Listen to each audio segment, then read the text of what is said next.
Бастан бастап енді осы жерде отбасыларға жалпы достармен келуге мүмкіндік бар.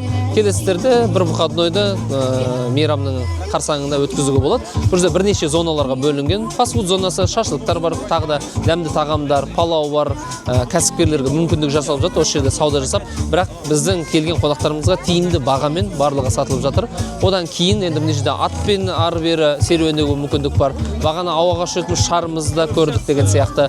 Балаларға арнайы ойыншық машиналарымыз бар, сонымен серуендеуге бар. Барлық бағаны отдел предпринимательствомен ақылдасып, тиімді қылып жасалды. Енді стихийный продажа деген нәрселер жоқ.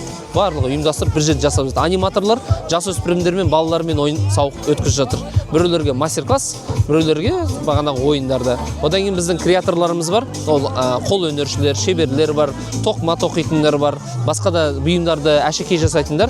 Олар сол жерде өз бұйымдарын сатып жатыр. Және де мастер-класс көрсетіп жатыр, қалай жасалады.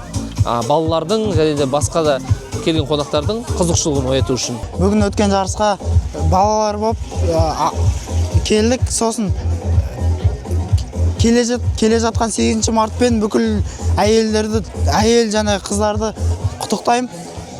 Бүгінгі фестиваль күшті өтті. Біз Мамай Батыр ауылынан қатыстық.